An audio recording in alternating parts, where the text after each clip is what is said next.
हमारे सन सिटी, हमारे राजस्थान के इस यंग आर्किटेक्ट के बारे में बताऊं, जिनका नाम है आर्किटेक्ट अमित साखला। LRT मैं इसको मानता हूँ एक विजन। जोधपुर में जो भी अच्छे प्रोजेक्ट्स अगर आप कंसिडर करते हैं, मेड भी रेजिडेंशियल या कोई भी नेचर पे हो, वो सारे प्रोजेक्ट्स आउट ऑफ जोधपुर जा रहे थे। रीजन बीइंग कि जोधपुर में उस तरह के मटेरियल्स एंड सर्विसेज अवेलेबल नहीं। जोधपुर के आर्किटेक्ट की अगर मैं बात करूं तो आपको क्या बेहद पसंद आता है जिसे आप अपने प्रोजेक्ट में भी इंडल्ज करते हैं? जोधपुर आर्किटेक्चर बात करें सर तो रिच रहा है कल्चरल।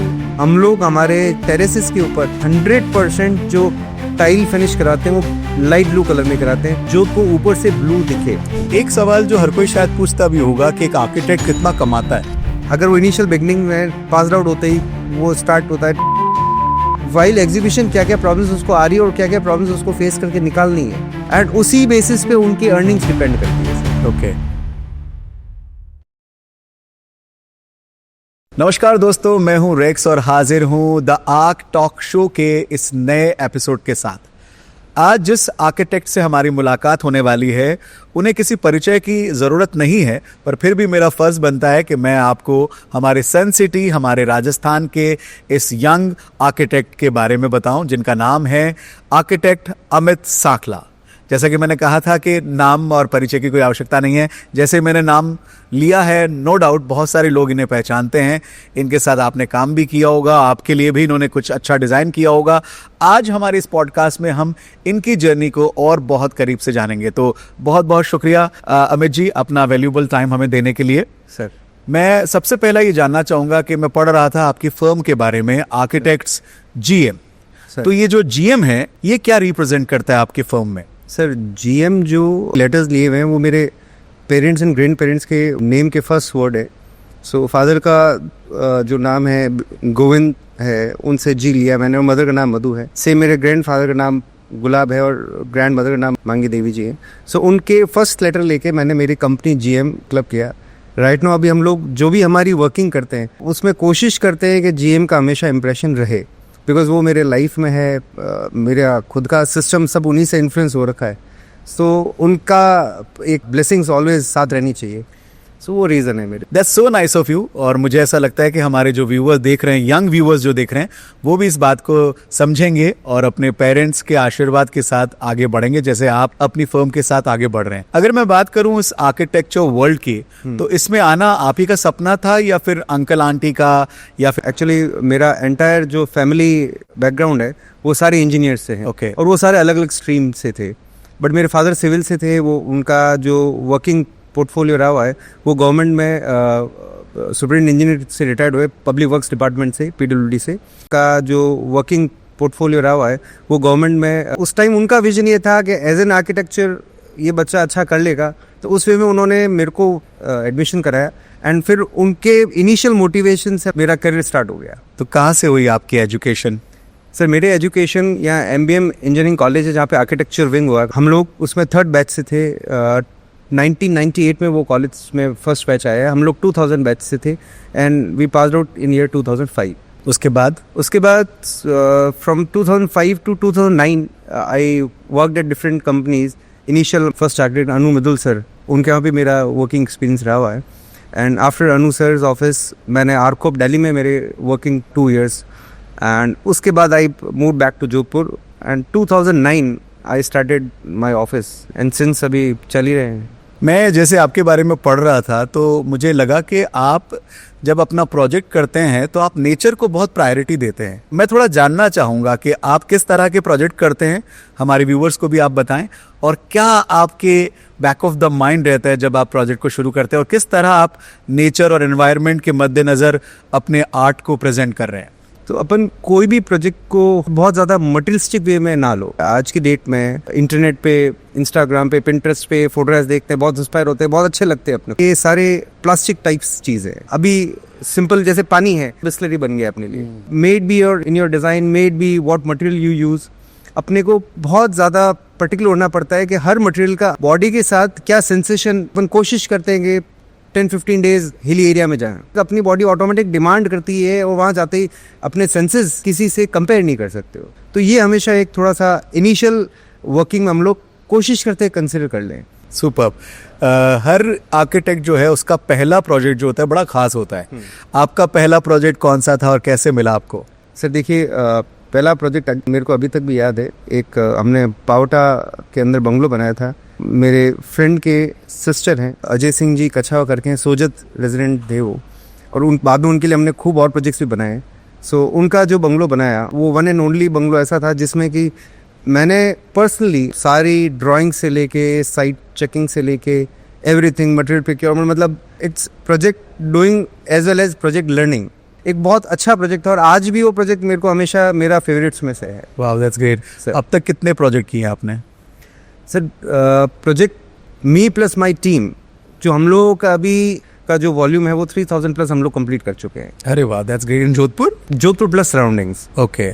कौन से और शहरों में काम किया आपने? बाड़मेर, बालोथरा, फलोदी, पाली, जयपुर साइड में काम कर रखा है हमने। कुछ वर्किंग गोवा में भी कर रखी है। ओके। मुंबई में हमने इंटीरियर वाला वर्किंग कर रखा है सर। सो इस वेज में जहाँ पे जो कुछ अच्छा कंटेंट मिलता था हम लोग उस पर काम करते थे। हमारे यहाँ का वेंडर कैसा है आपके हिसाब से? यहाँ के कारीगर कैसे हैं? यहाँ आर्किटेक्ट का जो काम है वो ज़्यादा सरल होता है या दूसरे बड़े शहरों में आपको ज़्यादा बेहतर सुविधाएं मिलती हैं? वेंडर्स सब जगह अच्छे हैं, कहीं पे भी कोई कमी पेशी नहीं है। एजुकेशन सिस्टम, जैसे कोई कारपेंटर हुआ तो कारपेंटर की भी एक बेस लाइन होनी चाहिए, प्लम्बिंग की भी बेस लाइन होनी चाहिए, इलेक्ट्रिकल कोई कॉन्ट्रैक्टर उसकी बेस लाइन होनी चाहिए। तो अपने पास कोई ऐसे स्टैंडर्ड्स नहीं है। कहीं पे भी अच्छा कॉन्ट्रैक्टर हो जिसके पास अच्छी टीम हो, तो वो जहाँ पे भी काम की हमको मिली है। जोधपुर टायर 2 सिटी है, सो इतना एक्सपेंसिव नहीं है। टायर 1 ज़्यादा एक्सपेंसिव होता है। अगर विलेज साइड चले जाएं तो वो आपको और वहाँ पे रीजनेबल वे में आपको वर्किंग टीम्स मिल जाती है। मुझे ऐसा लगता है कि कहीं ना कहीं आर्किटेक्ट का खुद का जो नेचर है, बिहेवियर है, वो भी बहुत इंपॉर्टेंट रोल प्ले करता है। जब हम आपसे इस पॉडकास्ट से पहले भी मिले, या इससे पहले मैं एक बार आपसे अजमेर में एक अवार्ड शो में मिला था जहां आपको सम्मानित भी किया गया था, तब भी मैंने नोटिस किया कि आपके व्यवहार में, नेचर में बड़ी सौम्यता है। तो वो भी एक बड़ा कारण है आपके सक्सेस का। मुझे ऐसा लगता है कि आपके व्यवहार की वजह से जो वेंडर हैं या जो साथी आपके साथ काम करते हैं उन्हें भी मज़ा आता है। अभी आपने टीम का जिक्र किया तो मैं जानना चाहूँगा कि आर्किटेक्ट्स जीएम में कितने लोग काम कर रहे हैं? सर आर्किटेक्ट्स जीएम में हमारे पास 30 प्लस की टीम है सर। कभी भी लाइफ में कोई भी डिफ़िकल्ट एक्सपीरियंस कभी नहीं हुआ। मेरी लाइफ बहुत स्मूथ चली है। एंड ऑल्दो इसका सबसे बड़ा रीज़न ये रहा है कि सर मैं हमेशा डाइवर्सिफाइड चला हूँ। जो पूरा बैकिंग है, पूरा फाइनेंशियल पार्ट है, वो टिल टुडे मेरे वाइफ ही डील करती हैं। ओह हाँ, क्या नाम है मैम? वाइफ का नाम है पुनीता सांखला। अच्छा। She is basically finance MBA है एंड वो मेरा पूरा बैक एंड चेक देखती रहती हैं। सो उनका जो सपोर्ट सिस्टम वो मेरे साथ सबसे बड़ा पॉजिटिव है। और उसके बाद जो मैनेजमेंट साइड से हमारे साथ पहले एक मिस्टर राकेश पवार हुआ करते, तो अभी हमारे साथ एक मिस्टर कैलाश करके हैं, सत्यनारायण जी करके हैं, लीशा करके। देयर आर टीम्स जो हमारे पास over the years past 8 years plus हमारे साथ काम कर रहे हैं। उस वेज में हम लोग क्या है, मूव ऑन करते जा रहे हैं। सुपर्ब। आपकी टीम और आपका एक्सपर्टीज किस तरह के प्रोजेक्ट में है? मेरा एक हमेशा परसेप्शन ये रहा है कि आर्किटेक्चर प्रैक्टिस में आपको सारा चीज़ के साथ खेलना आना चाहिए। बहुत ज़्यादा प्रेसाइज एक्सपेरिमेंट नहीं कर पाते, ऐसा फोर्टे नहीं पकड़ा कि हम लोग रेजिडेंशियल ही करते हैं या कमर्शियल्स में ज़्यादा है या रिजॉर्ट्स में ज़्यादा है या दूसरे हॉस्पिटल्स या होटल्स में ज़्यादा है। डाइवर्सिफाइड सारे फील्ड्स में, बिकॉज हम लोग सारे तरह के प्रोजेक्ट्स डील करते हैं। ठीक है, ऑल्दो अभी पास्ट सिंस 2023 ये हमने अपना खुद का रिजॉर्ट डेवलप कर लिया। उसके बाद थोड़े रिजॉर्ट्स के प्रोजेक्ट्स ज़्यादा हो गए, पैरेलली हम लोग दूसरे प्रोजेक्ट्स भी डील कर रहे हैं, तो कोई प्रॉब्लम नहीं है। That's great. और इनोवेशन हर बार आप अपने नए प्रोजेक्ट में लेकर आते हैं। एक इनोवेशन जिस पर हम बैठे इस समय, संदीप टाइल ग्रुप का LRT स्टूडियो, ये जो इनोवेशन है, इतना बड़ा शोरूम, इतनी बड़ी टाइल्स, जो एक नया इन्होंने प्रेजेंटेशन किया, इसके बारे में आपका क्या कहना है? LRT मैं इसको एक इनोवेशन नहीं मानता हूँ, मैं इसको मानता हूँ एक विजन। सो एक विजन, जोधपुर में जो भी अच्छे प्रोजेक्ट्स अगर आप कंसिडर करते हैं, मेड भी रेजिडेंशियल या कोई भी नेचर के हो, वो सारे प्रोजेक्ट्स आउट ऑफ जोधपुर जा रहे थे। रीज़न बीइंग कि जोधपुर में वो उस तरह के मटेरियल्स एंड सर्विसेज अवेलेबल नहीं थी। तो संदीप टाइल्स जो पहले प्रीवियसली अपने शास्त्री में ऑपरेट कर रहे थे, वहाँ पे दीपक भैया जो ऑपरेट करते हैं, उनके ब्रदर्स हैं, उन लोगों का ये विजन था कि जो बड़े अच्छे प्रोजेक्ट्स हैं जो बाहर मूव करें, उन सब चीज़ों को उन्होंने देख के एनालिसिस करके फिर ये पूरा बड़ा सेटअप लेके आए। एंड इस सेटअप से सबसे बड़ा आसानी ये हो गया है सर कि आज जो लोग बड़ा सोच नहीं पा रहे थे, ऑप्ट नहीं कर पा रहे थे, उनके पास भी अच्छे ऑप्शंस LRT के मार्फत आ गए। बिल्कुल सही कहा आपने। अब तो हमारे साथ ज़्यादा आसानी हो गई कि हमको बाहर जाने की ज़रूरत नहीं पड़ती। कुछ भी अच्छा चाहिए LRT ऑप्शन अवेलेबल है। एटलीस्ट राजस्थान या अप टू मेट्रोज तक भी इस जैसा शोरूम अवेलेबल नहीं है। क्या बात है। और कितना पुराना नाता है आपका और संदीप टाइल ग्रुप का? सर संदीप टाइल्स तो जब दीपक भाई का फादर ऑपरेट करते थे संदीप टाइल्स, अच्छा, ओ उस टाइम जब मेरा घर बना था, ईयर 97 के आसपास बना था सर। दीपक भाई के पापा के यहाँ से भी मेरे घर पे कुछ टाइल्स आ रखी हैं। एंड उसके बाद जब 2005 के बाद थोड़ा प्रैक्टिस करके निकले, आफ्टर प्रैक्टिस फिर दीपक भाई कनेक्ट हो गए। बिकॉज दीपक जी के ज्वाइन करने के बाद उन्होंने एक डिफरेंट फॉर्मेट डाला कि इनिशियल एक्सेप्टेंस नहीं थी, स्ट्रगल किया, कन्विंस किया। तो होता है कि ऐसा इट्स टाइप ऑफ अवेयरनेस, जागरूकता। आपको समझ में आना चाहिए क्या मटेरियल है, क्या चीज़ आगे चल रही है। लोग नेचुरल मटेरियल में इटालियन में ज़्यादा जा रहे हैं। इटालियन आप इटली से लेके आ रहे हो, चाहे इंडिया से लेके आओ, अल्टीमेटली आप माइनिंग करके लेके आ रहे हो। जितनी ज़्यादा माइनिंग कर रहे हो उतना आप ग्लोबल इम्बैलेंस कर रहे हो। राइट। धरती को अपन छल नहीं कर रहे हैं। आप सिंपल टाइल्स से भी अगर अपना घर बनाओ तो इतना प्यारा घर बन सकता है, अपने को सूदिंग लगेगा। सही कहा आपने, नो डाउट अबाउट। ये सारा माइंडसेट का गेम है। एक बड़ी अच्छी बात आपने कही कि संतुलन बना के चलना चाहिए। तो मेरा अगला सवाल भी आपसे यही है कि इतना बड़ा नाम है आपका आर्किटेक्ट वर्ल्ड में, इतने सारे प्रोजेक्ट्स आप कर रहे हैं, ऐसे में प्रोफेशनल और पर्सनल लाइफ में बैलेंस आप कैसे बनाते हैं? सर आप हंसेंगे मेरी बात सुन के, उसके लिए मेरे को बनाने की जरूरत नहीं पड़ती, मेरी फैमिली मेरे से बना लेती है। अरे वाह, कैसे? थोड़ा एक्सप्लेन कीजिए। मेरे वाइफ जैसे मेरे साथ इन्वॉल्व है, सो शी नोज के मेरी वर्किंग किस तरीके से चलती है। फिर मेरे पेरेंट्स हैं, सबसे मेरे पेरेंट्स मेरे साथ एडजस्ट कर लेते हैं। मेरा ब्रदर, अभी हम लोग जॉइंट फैमिली में ही रहते हैं सर, सो वो सब मेरे साथ एडजस्ट कर लेते हैं सर। मेरे को किसी से बैलेंस बनाने की जरूरत नहीं पड़ती। दे नोज मेरे नेचर, मेरे हैबिट्स, और मैं इस मामले में बिल्कुल फॉर्चुनेट हूँ। मेरा ऑफिस हो, मेरा घर हो या मेरे सराउंडिंग्स हो, सब ने मेरे नेचर के हिसाब से एडजस्टमेंट कर रखा है, ना कि मैंने कभी किसी के साथ एडजस्टमेंट किया। अरे वाह। और आपके बच्चे क्या करते हैं? सर मेरा एक सन है, अविराज नाम है उसका, सो he is in 9th standard.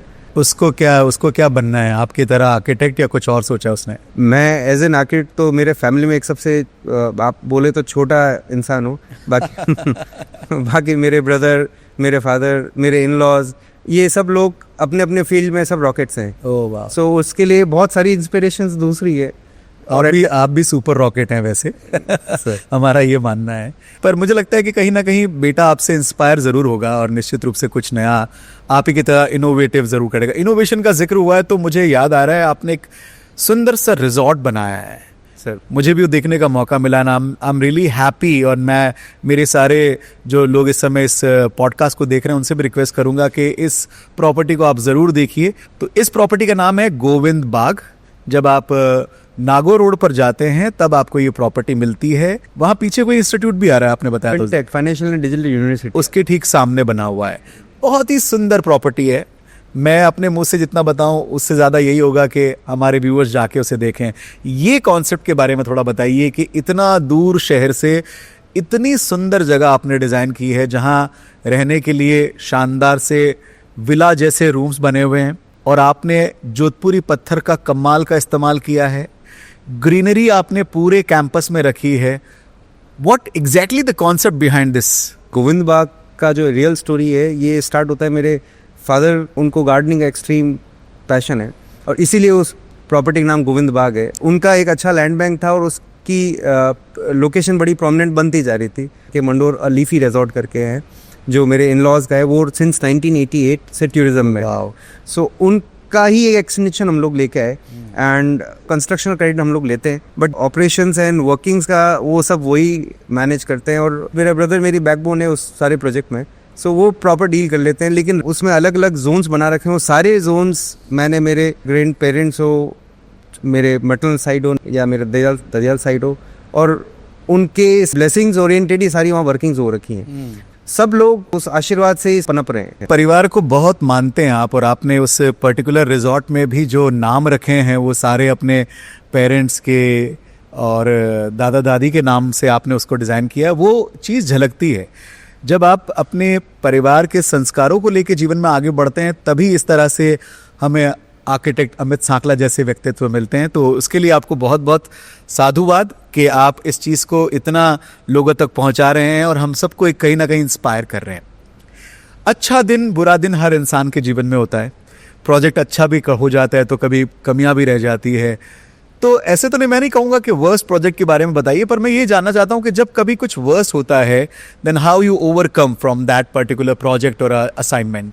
Worst कभी प्रोजेक्ट या कभी टाइम नहीं होता है, वर्स्ट हमेशा सिचुएशंस होती है। राइट। अपनी जनरेशन कोविड देखा, कोविड क्या था, एक सिचुएशन थी, वो एक वर्स्ट टाइम आया अपना। अभी जस्ट कुछ दिन पहले अपने ये अहमदाबाद प्लेन क्रैश वाली एक स्टोरी देखी, इससे ज़्यादा तो वर्स्ट हो ही नहीं सकता। अपने को अपनी अंडरस्टैंडिंग बहुत क्लियर रखनी होती है। अब मैं कोई भी प्रोजेक्ट को लेके जजमेंटल होता ही नहीं। मैं कोई प्रोजेक्ट अच्छा बनता है, कोई प्रोजेक्ट बहुत ही नॉर्मल बनता है, मैं हमेशा कोशिश ये रखता हूँ कि जो क्लाइंट का रिफ्लेक्शन है वो उसके प्रोजेक्ट में आवे। जैसे हम लोग कोई एक राजपूती बंगलो डिज़ाइन करते हैं, उनका कल्चर वैसा होता है, तो उनका कल्चर उनके बंगलों में रिफ्लेक्ट करना चाहिए, उनके लाइफस्टाइल उसी तरीके की अपने को अंडरस्टैंडिंग क्रिएट करनी होती है। उसी अंडरस्टैंडिंग से आप वर्किंग्स करते रहें तो कभी भी आप क्रिटिकल टफ कंडीशन में सिचुएशन नहीं आएंगे। क्या बात है, कितना सरल तरीके से आपने बता दिया कि लाइफ में कुछ बुरा होता ही नहीं है। नहीं होता। That is the beauty of Amit Sakla ji, no doubt about it. Architect और ये आर्किटेक्चर से जुड़ा हुआ वर्ल्ड तो आपका फेवरेट है ही। Apart of that what hobbies you have? मैं थोड़ा नेचर लविंग ज़्यादा हूँ। एनिमल्स मेरे को हमेशा बहुत पिंच करते हैं सर। हम लोग मैं एक स्पेशल नाम लेना चाहूँगा, सुधीर शारदा जी मेरे फ्रेंड हैं। 2009 में मैं उनसे मिला था जब वो एनिमल होम सोसाइटी एक सोसाइटी रन करते थे। बिल्कुल जान। तो अभी सुधीर जी ने अपनी लाइफ एनिमल्स को दे दी। अभी भी कोशिश करते हैं जहाँ जितनी हेल्प हो पाए वो करे। इंसान को कुछ लगती करती है तो वो अपने मुंह से बोल के रिस्पॉन्ड कर लेता है, लेकिन एनिमल्स के लिए कोई सेकंड सब्स्टिट्यूट रहता नहीं है। अपन तो सिर्फ एक निमित्त मात्र है। इसके अलावा कोई हॉबी? सर इसके अलावा एज एन हॉबी ट्रैवलिंग बड़ा पसंद है सर मेरे को।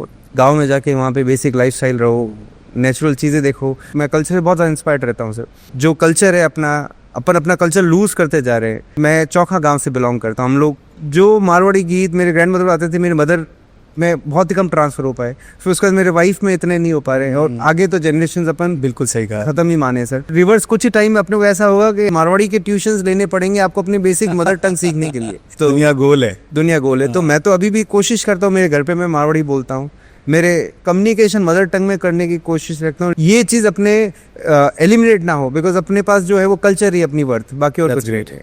That's so nice of you कि आप कल्चर से, अपने आर्ट से, अपनी सभ्यता से कितने जुड़े हुए हैं। एक होता है ना कि लाइक जैसे ये प्रोजेक्ट देखा, ये प्रोजेक्ट तो 100% इस आर्किटेक्ट ने बनाया होगा, तो आपकी पहचान कैसे की जाए? आपके प्रोजेक्ट अगर कहीं देखें तो क्या चीज़ ऐसी है जिसे देख के हम ये बता सकते हैं कि ये आर्किटेक्ट अमित साकला का प्रोजेक्ट है? मेरा हमेशा इंटेंशन ये रहता है कि project should reflect client perspective. Projects में हमेशा क्लाइंट ही रिफ्लेक्ट करेंगे, आर्किटेक्ट कभी रिफ्लेक्ट नहीं करेगा। वाह। Architect is just a means, वो सिर्फ एक जरिया है। अदरवाइज प्रोजेक्ट जो होता है वो क्लाइंट का ही रिफ्लेक्शन होता है। वाह, so nice of you, so nice of you. अगर मैं आर्किटेक्ट्स जीएम जो आपकी कंपनी, आपकी फर्म है, उसकी ग्रोथ की बात करूं तो वो कैसे बढ़ रही है? ग्रोथ हो सिर्फ मेरी इंडिविजुअल ना हो, मेरे सराउंडिंग्स की हो। कि आज डेट में ये जो इतना बड़ा शोरूम लेके आए, ये शोरूम लेके आने का एज लाइक एलआरते जो अदर फील्ड्स में जो सारी चीज़ें ओवरऑल ग्रो कर रही हैं, उन सब का मिला के जो कंपाइलेशन होता है वो ग्रोथ एड ऑन होती है। मतलब एक छोटे से छोटे वेंडर से लेके बड़े से बड़े पार्टिसिपेंट जो हैं, उन सब की ग्रोथ आपके लिए ज़्यादा मायने रखती है। ज़रूरी है सर, जरूर। अगर उन्होंने ग्रो नहीं किया तो हम ग्रो नहीं कर पाएंगे। यानी सबका साथ सबका विकास। यस, फर्टिलिटी तभी ग्रो करती है। अमित जी, अगर आप आर्किटेक्ट नहीं होते तो क्या बनते? मेरे को ऑटोमोबाइल का बड़ा शौक है। ओल्ड व्हीकल्स या पुराने इंजन्स का मेरे को बड़ा फैसिनेशन रहता है, तो मैं ज़रूर कुछ नहीं ऑटोमोबाइल में करता। मतलब मैं ज़रूर वैसा फील्ड में जाता जिसमें मेरा पैशन भी पूरा होता, कुछ ना कुछ वर्किंग्स मिल जाती है। क्या बात है, दैट्स ग्रेट। और जो हमारी यंग आर्किटेक्ट्स हैं उनके लिए आपका क्या मैसेज है? सर, यंग आर्किटेक्ट्स के लिए मेरा एक ही मैसेज रहेगा। सबसे पहले इस फील्ड में आपको धीरज रखना पड़ेगा। आर्किटेक्चर दूसरे फील्ड से बहुत इंस्टेंट कंपेयर करते हैं। इस फील्ड में आपको प्रूव करके, स्ट्रगल करके अपने आप का इस्टेब्लिशमेंट बढ़ाना होता है, एंड दूसरे फील्ड में इंस्टेंट आपको रिजल्ट मिलना चालू होता है। सो इस फील्ड में आप थोड़ा सा पेशेंस रख के, एक प्रॉपर स्ट्रैटेजी रख के आप काम करोगे तो आपका इस्टेब्लिशमेंट बहुत अच्छा हो जाएगा। और not just in architecture, credibility एक वर्ड होता है, वो आपको हमेशा मैनेज और मेंटेन करनी होगी, और वो आप मेंटेन रखते हुए आप सच्चाई से काम करते रहो, कभी कोई आपको लाइफ में तकलीफ नहीं आने वाली। जीवन का आपने जिक्र किया तो मैं आपसे जानना चाहूँगा, फ्यूचर क्या देखते हैं आप इस स्ट्रीम का? मैं तो हमेशा ऐसा मानता हूँ सर कि आपको जो आपके सराउंडिंग्स है उसको लेके आपको हमेशा बहुत एक्टिव चलना पड़ेगा एंड कल्चर उनके प्रैक्टिस में रिफ्लेक्ट होना चाहिए। इसमें ज़रूर मैं एक कॉम्प्लीमेंट दूंगा हमारे जो आर्किटेक्ट हैं मेन अनु मधुल सर, वो सिटी में ओल्ड बावड़ी जो पुरानी बावड़ी है वाटर रिजर्वर्स है उनको लेके वो वर्किंग कर रहे हैं। इससे क्या होता है सर कि जो पुरानी बावड़ियाँ जो खत्म हो गई थी वो वापस रिवोक हो रही है, वो ज़रूर मेरे लिए एक बड़ी इंस्पिरेशन रहती है। वो अपने कम से कम प्रैक्टिस में नेचर को रिवर्ट बैक कर रहे हैं। CSR, यस, थोड़े सी अपने जो CSR एक्टिविटीज़ हैं उसमें और इंडल्ज हो। बहुत अच्छा लगा अमित जी आपसे बात करके। एक सवाल जो हर कोई शायद पूछता भी होगा कि एक आर्किटेक्ट कितना कमाता है, आपके पास भी आया होगा सवाल? नहीं, कमाने का तो सर ऐसा होता है ना कि मैंने जो अर्न किया, मैंने रिलेशंस कमाने थे और मैंने इतने कमाए, लेकिन दिल से मेरा हमेशा सब लोगों से बहुत अटैचमेंट है। जब भी जहाँ पर भी काम किया है सर, वो इट्स लाइक उनसे उस तरीके के रिलेशंस बिल्ड हो गए कि ओवर द ईयर्स में उनसे मिलता हूँ ना, बहुत प्यारी से स्माइल के साथ मिलते हैं, तो वो रियल वर्थ रखता है। आपने लोग कमाए हैं, मैंने लोग कमाए और वही एक्चुअल रियल अर्निंग है सर। फिर भी मुझे बता दीजिए ना कि एक आर्किटेक्ट कितना कमाता है? अगर वो इनिशियल बिगनिंग में पास आउट होते ही वो स्टार्ट होता है 20 या 30,000 की सैलरी के बेस पे, ओवर द ईयर 4-5 ईयर्स के एक्स्ट्रा के बाद वो 50 to 60 के बार में पहुंच जाता है। एंड आफ्टर 5 to 10 ईयर्स के जैसे प्रैक्टिस टेन्यूर में आता है तो वो 1 लाख प्लस में चला जाता है। उसके बाद डिपेंड करता है उसकी इंडिविजुअल कैपेबिलिटी पे, वो किस तरीके से चीज़ों को हैंडल कर पा रहा है। आर्किटेक्चर एक ऐसा फील्ड है सर जो कि मल्टीपल टास्क मैनेजमेंट पे डिपेंड करता है, प्रोजेक्ट की understanding, designing, execution and while execution क्या क्या प्रॉब्लम्स उसको आ रही है और क्या क्या प्रॉब्लम्स उसको फेस करके निकालनी है, तो वो सारी चीज़ें क्लब करके फिर एक वर्किंग निकल के आ पाती है सर। एंड उसी बेसिस पे उनकी अर्निंग्स डिपेंड करती है सर। ओके, जोधपुर के आर्किटेक्ट की अगर मैं बात करूं तो आपको क्या बेहद पसंद आता है जिसे आप अपने प्रोजेक्ट में भी इंडल्ज करते हो? आर्किटेक्चर जोधपुर में बहुत स्ट्रांग रहा है एंड रिच रहा है कल्चरली। मेरा थोड़ा हमेशा इंटेंशन ये रहता है कि अगर वो जोधपुर में है बिल्डिंग तो जोधपुर जैसी दिखे, जैसे उम्मीद है जोधपुर में कॉलोनी जहाँ पे सिर्फ जोधपुरी स्टोन के एलिवेशन फसाड्स बनते हैं, तो इस तरीके की जो कॉलोनीज आती है सर वो मैं थोड़ी ज़्यादा अप्रिशिएट करता हूँ। जोधपुर का एक फेशिया दिखता है, बैकग्राउंड दिखता है, ultimately stone is a stone. मैं एक बहुत छोटी सी बात है जो स्पेसिफाई करूँगा सर, हम लोग जो टेरेस के ऊपर जैसे जोधपुर ब्लू सिटी बोलते हैं, ब्लू सिटी बोलने का रीज़न ये था जोधपुर को पहले ब्लू एंड वॉलेट जो लाइम वॉश होता था उससे करते थे, क्योंकि वो बैक्टीरिया फ्री ठंडा रहता था तो वो थोड़ा सा ब्लू टिंच आता था। हम लोग जो भी प्रोजेक्ट्स की टेरेसेस के ऊपर 100% जो टाइल फिनिश कराते हैं वो लाइट ब्लू कलर में कराते हैं, कोई भी अदर शेड में कभी नहीं करते हैं सर। क्या बात है, बहुत कमाल की जर्नी है अमित सांकला जी की। और निश्चित रूप से आज के इस पॉडकास्ट में आपने भी आर्किटेक्ट अमित सांकला जी को बड़े करीब से जाना होगा। अगर किसी को किसी प्रोजेक्ट के बारे में डिस्कस करना हो तो कैसे आपसे कनेक्ट करें? सर सबसे ईजीएस्ट वे है, मेरे से हमारा ऑफिस है GM designer, circuit house road के ऊपर है, आप वहाँ पे डायरेक्ट सर्च कर सकते हैं। वेबसाइट हमारी अवेलेबल है, वेबसाइट के थ्रू आप हमको मेल ड्रॉप कर सकते हैं। और ईदर वेज मेरे मोबाइल नंबर सोशली इंटरनेट पे आपको मिल जाएंगे, उस पर आप मेरे को व्हाट्सएप ड्रॉप। तो ये हैं आर्किटेक्ट अमित सांकला जी जिनके साथ हमारा आज का द आर्क टॉक शो। आपको कैसा लगा ज़रूर हमें कमेंट बॉक्स में बताइएगा, वीडियो को शेयर कीजिएगा। The best learning which I learn today is कि आप अपनी रूट्स को मत छोड़िए, अपनी रूट्स के साथ बंधे रहिए और सफलता 110% मेहनत से आपको मिल जाएगी। बहुत बहुत शुक्रिया अमित जी, आपने समय दिया। संदीप टाइल ग्रुप के इस LRT स्टूडियो में आप पधारे और हमारे इस पॉडकास्ट का हिस्सा बने। आपको कैसा लगा? Sir everything perfect. और मेरे को जो पर्सनली लगा कि मैं अपने आप के बारे में कभी इतना सोच नहीं पाता हूँ सो आपके इतने कॉन्वर्सेशन से अपने थॉट्स भी निकल के बाहर आ रहे हैं। इनफैक्ट कुछ जो चीज़ें कभी रियलाइज नहीं कर पा रहे, रियलाइज कर रहे हैं sir. Thank you so much, thank you, means a lot. The credit goes to Sandeep tile group LRT जिसकी तरफ से आपने ये देखा द आर्क टॉक शो। अगले एपिसोड में जल्द आप